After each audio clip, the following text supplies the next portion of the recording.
deebisu waan gabaabaadha baay'eessa seensasa jalqabaarratti dubni fayyisaan dubbataniiru achumaanis immoo bilisifoo dirroo dubbateera biroo waan baay'ee ibseera waan xiqqoo gubbaarratti isinii ibseetaniin maal ture haalumti araanaa kun akkaataa kamitti ka'ee namni itti yaadee kaasee jiru garuu namni itti yaadee kadhachaa ture namni itti yaadee dadhabaa ture jira namni itti yaadee kufee sagalee waggaa 10 sagalee jira egaa karaa eegame qofa miti waaqayyo galutu karaa eegamne irratti dhufa galan isaatii maa ta'u namoota dhuunfaatti dhimma dhuunfaatiin tasa walitti dhufee sadarkaa kanarra ga'ee boorri isaa waaqayyoodha waan ta'eef yoo waaqa kana naaf galateeffattan natti tola takkaa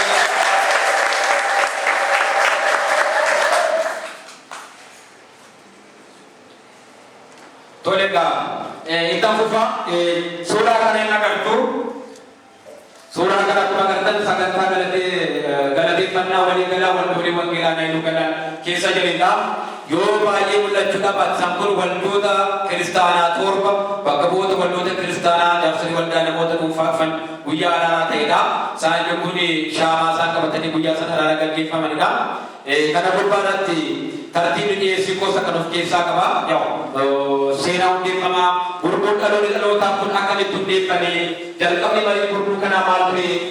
gaaffiiwwan isaan jalqaba gaasan maali waldoonni kiristaanaaf magaalli jaartii seenaan isaanii maal fakkaata adeemsottii gurmuu dhalootaa akkamitti deeme araarri walii galaa waldoota wangeelaa eessatti gaggeeffame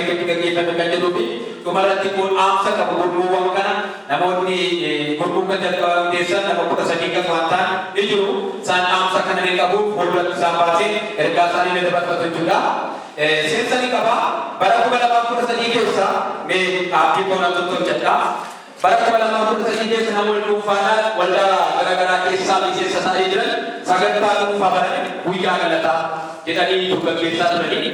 namoonni hedduun guyyaa galataa qopheessan kun namootuma dhuunfaa jireenya hawaasummaa waliin qabanii sagantaa waliin deddeebi'anii hirmaatanii yoo bara 2013 keessa namootuma dhuunfaa guyyaa galataa jedhu namichi guyyaa galataa mana kootri mana boleessa koota kanaan dhufaa mana sakanaan jedhu nama tokkotu naannee guyyaa galataa hirmaata jedhanaannee yoo deemnee maal ta'e guyyaa galataa kana gubbaarratti lubbuu haalaan dhufee Kiristoos Yesuusin fayyisaa lubbuu godhatee kan fudhatee turre guyyaa galataa waan jedhame kunis immoo cinuma waliin dinqisnee hiriyoonni wal waamnee qofa ta'e malee eebbaanni wangeelaa irratti dhufanis yommuu tokkichuu jiru. Ini mana kita dulu mana kita anu dah kan, mana kita dulu mana magarsan kan, mana magarsan mana Daud dah kan. Ya oh bagai nama itu maafan aja ni. Wan maafan aja nama sana wali tinggi le, wali najib le, wali bahasa teh mana nama lupu ala wakayu nama lucu. Tarbatan ada ni wali najib lu ti, buaya tu wakayu sampu ibu ke. Wakayu tu makanya sampu kenya tu ada ni. Sampu gari ya tu dah. Gato kota saya ane main ni. Baru pada masa ini saya nak bertutur kata guyya kata kabaca turun di namun dikatakan politik itu pun basi gara-gara basuk ke jadul bahkan tukut politik pun terus ini bakal jadi kes itu kompesu karena ya ada tidak mungkin adis ko baba baru basuk ke garol ni kau tu tukut politik ini terus ini bakal jadi kalau namni berangkat di fit amanu dan do namni berangkat di fayu kan do sagale ko fayadam namni biraa kan itti amanuu danda'u nama biraa hawwachuu kan danda'u akkaataa kana yoo baasii walitti finne wayya kan jedhuun baay'ee akkaataa kanaatiin gaggeeffame kanaaf iyyuu immoo yaada keegaa yoo gaafa waa'ee kiruuseedii gaggeeffamu namoonni filachuu ni jira eenyuun dhufuu waan jedhamuutiin akka jalqabaatti yoo naattaa yoo dhufe dargaggoonuu